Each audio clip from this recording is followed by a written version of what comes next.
వేరుశనగ కాయలతో వినాయకుడు ప్రత్యేక ఆకర్షణగా నిలిచాడు. 350 కిలోల వేరుశనగ కాయలతో 18 అడుగుల ఎత్తులో లంబోదరుణ్ణి రూపొందించారు. దీనికి 3 లక్షల రూపాయలు ఖర్చయింది. ఉత్సవాలు ముగిసిన తర్వాత విగ్రహ తయారీలో ఉపయోగించిన వేరుశనగ కాయలను ప్రసాదంగా పంపిణీ చేస్తామని నిర్వాహకులు చెబుతున్నారు. మరిన్ని వివరాలు సాయి సుధీర్ అందిస్తారు.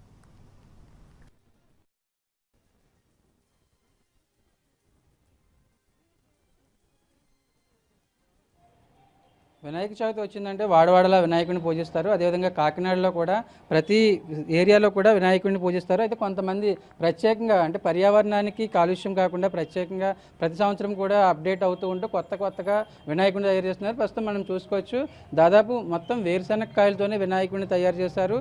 350 కిలోలు వేరుశనగకాయలు అన్నట్టుగా కూడా నిర్వాహకులు చెప్తున్నారు. అంటే ఇంట్లోనే అంటే రకరకాల కలర్స్ కావచ్చు, అదేవిధంగా పర్యావరణానికి హానికరే రకరకాల ఐటమ్స్ వాడుతుంటారు. కానీ వీళ్ళు రెగ్యులర్గా మాత్రం ఇటు పర్యావరణానికి సంబంధించి జస్ట్ మళ్ళీ తర్వాత ప్రసాదంగా కూడా డిస్ట్రిబ్యూట్ చేస్తారు. దాదాపు 350 కిలోల వేరుశనగకాయలతో 18 అడుగుల వినాయక విగ్రహాన్ని ఏర్పాటు చేశారు. దీనికోసం 3 లక్షల వరకు ఖర్చు అవుతుందని నిర్వాహకులు చెప్తున్నారు. అంటే దీనికి సంబంధించి కూడా ప్రత్యేక ఆకర్షణగా నిలుస్తున్నాయి. జనరల్గా బయట మార్కెట్లో వినాయక విగ్రహం తీసుకురావడం, వినాయక విగ్రహాలకు సంబంధించి ఆ నవరాత్రులు చేయడం రెగ్యులర్గా జరుగుతూ ఉంటుంది. ప్రతి గతంతో పోలిస్తే ఇంతకు ముందుతో పోలిస్తే వినాయక విగ్రహాలను ఏర్పాటు చేయడం కూడా ఎక్కువగా ఉంది. కానీ రెగ్యులర్గా కొంతమంది డిఫరెంట్గా ఆలోచించడం, అదేవిధంగా పర్యావరణానికి ఎటువంటి హానికరంగా కలిగించకుండా కేవలం మళ్ళీ వీటిని ఇదేదో వేరుశనగకాయని తిరిగి ప్రసాదంగా డిస్ట్రిబ్యూట్ చేయడానికి కూడా అవకాశం కనిపిస్తుంది. ప్రస్తుతం నిర్వాహకులు ఉన్నారు, వాళ్ళతో మాట్లాడదాం. అసలు ఏంటండి మీకు ఎందుకు వచ్చింది ఈ ఆలోచన ఏంటి? నేను 17 సంవత్సరాల నుండి కూడా కొత్త విధంగా ఆలోచించి ఈ యొక్క ఏడుశనగ ఈ సంవత్సరం అసలు బెల్లం అనుకున్నాను. బెల్లం అనుకుంటే వేరే వాళ్ళు వచ్చి ఫోన్ చేసి ఏంటి నేను బెల్లం కట్టుకుంటున్నాం అండి మీరు అంటే నేను కాంప్రమైజ్ అయ్యి నేను అప్పుడు మార్చాను. అంటే ఏడుశనగలు ఎలాగా అప్పటికప్పుడు ఆలోచన రావాలంటే చాలా ఇబ్బంది ఉంటుంది. ఆ ఆలోచనలో నేను ఎలాగ అనుకునేలోకి దైవ దృష్టి మనకి ఏంటంటే ఏడుశనగకాయలు ఆలోచన వచ్చింది. ఖర్చు కూడా తయారు కూడా నేనే చేస్తున్నాను. ఈ ప్రతి ఒక్క సంవత్సరం కింద సంవత్సరం ఎండి ఖర్జూరంతో తయారు చేసాం.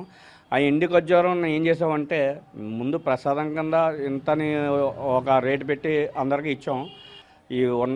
అంటే ఎవరిని ఇబ్బంది పెట్టకూడదని, రోడ్డు మీద ఇబ్బంది పడకూడదని అని దృష్టితో ఇలాగ మా ఇంట్లో ఒక 20 ఫీటు ఈ విగ్రహాన్ని తయారు చేసాను. కానీ మేము 18 అడుగులే చెప్తాం, 20 ఫీట్ ఉంటుంది ఈ విగ్రహం.